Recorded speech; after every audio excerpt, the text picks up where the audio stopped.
Zone of Interest is a 2023 film by the director Johnathan Glazer. It's based on Martin Amos's fictional account of Auschwitz in 2014, so 10 years ago. And the film is easily the most disturbing historically filmed movie that I have seen since Detroit. Catherine Bigelow had attempted to reconstruct the actual events that took place in the late 1960s, and I found the central hour the most disturbing horror movie because it was based on what actually happened.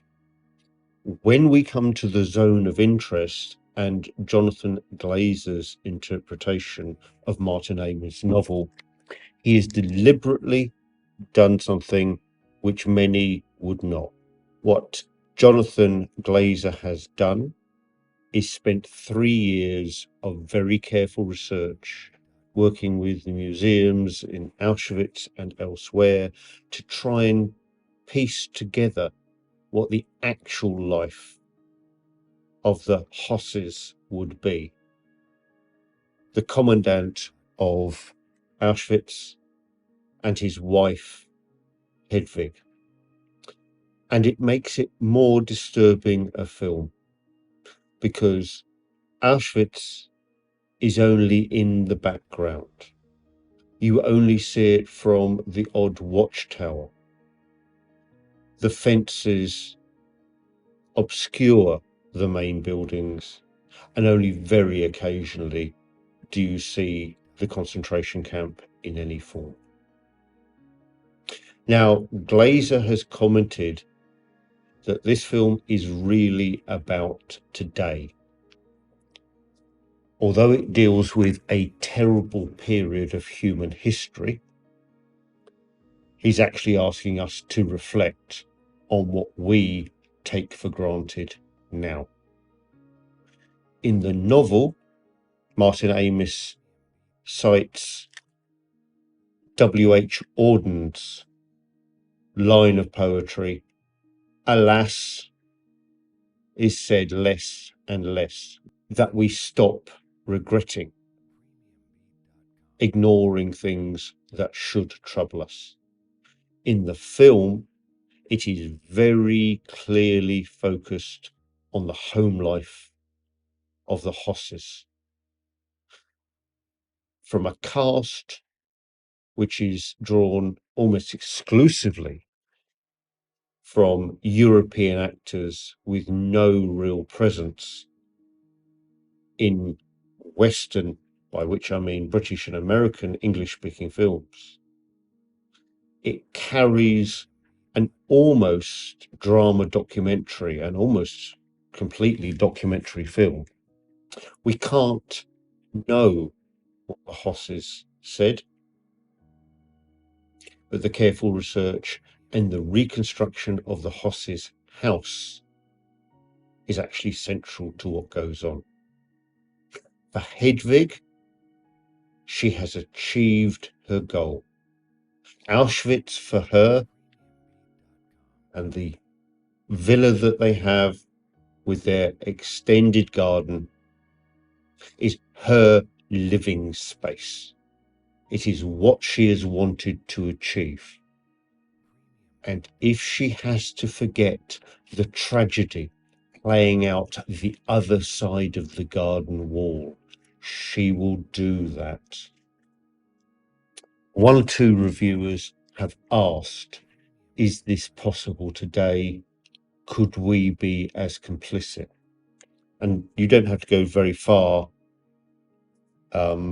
Richard Thaler, who won the Nobel Prize in Economics relatively recently, and Cass Sunstein, in their book Nudge, makes the point that collectively we want to be accepted and want to be part of the majority.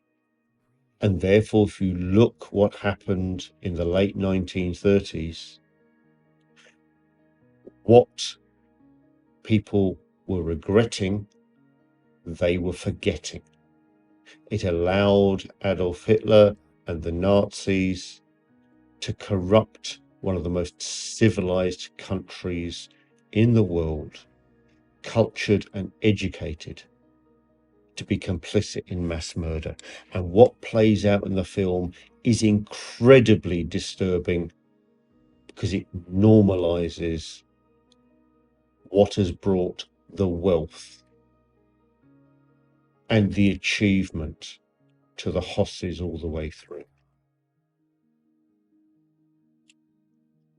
Possibly the most disturbing part of the entire film is the way that the Jewish people are relegated to almost a footnote. That's no disrespect to them.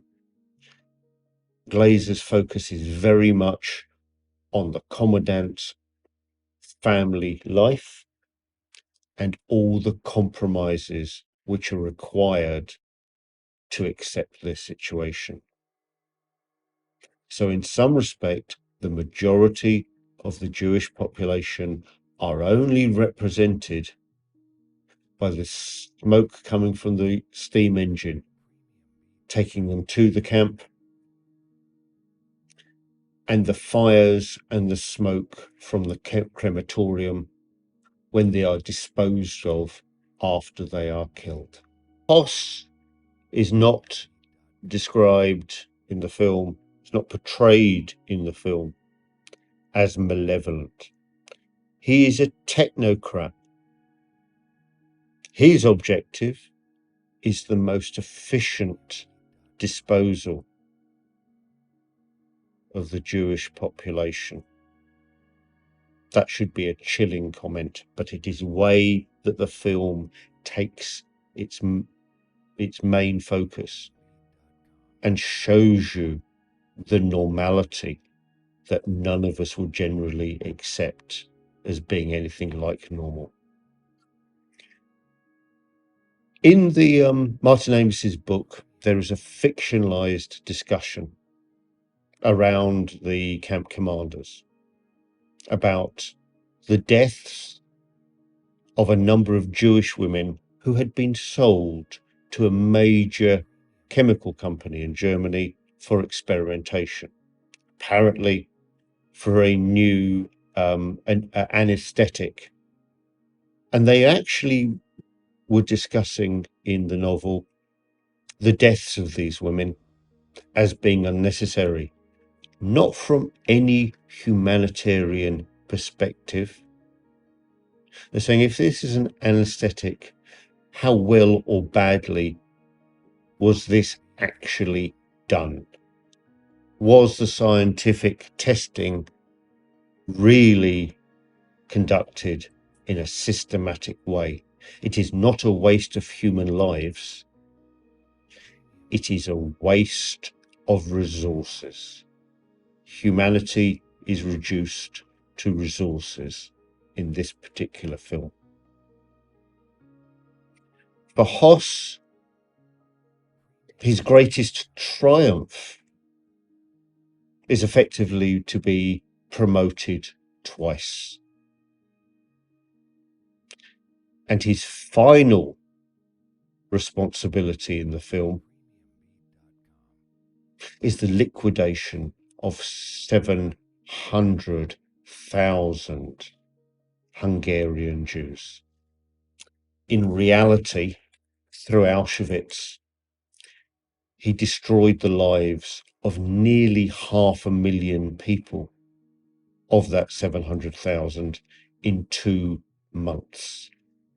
It is worth following up on Hoss's final fate for those of you who are interested. For an English language novel, which is a fictional account, one of the things that Glazer has done is trying to make the entire experience of watching this as being authentic.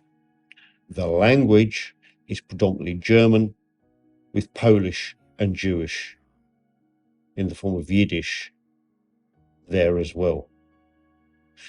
I've already mentioned the casting of the actors. Their performances are naturalistic and nuanced. In terms of the technical exercise of making a film, this is an outstanding achievement. It has been nominated for 5 Oscars. I would be surprised if it does not win Best International Film and Best Adapted Screenplay for Glazer, not least of which because it's an adaptation which augments the fiction with a greater degree of reality. Towards the end, Hos pauses, and there is a flash forward to the legacy of what he has done. The galleries of museums being prepared for the public to come to Auschwitz. And he is seen to be dry reaching, that even he has difficulty stomaching what he is actually doing to the Jewish population of Eastern Europe. This is a highly recommended movie. It is not in any way an enjoyable film to watch.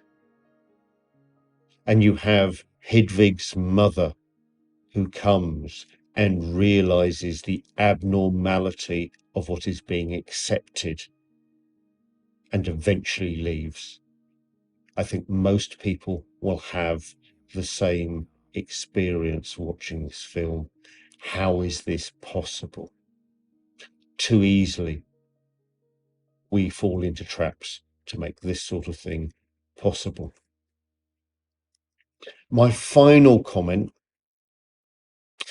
is a phrase that you'll see in some reviews and has been frequently made: the banality of evil.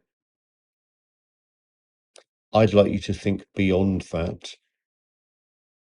Dismissing those who perpetrated the Holocaust as evil caricatures them.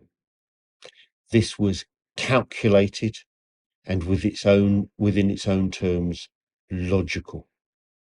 We deplore and hate what is happening in the film. We deplore and hate the historical record it represents. But this is greed. This is Germans wanting more at the expense of other people's lives.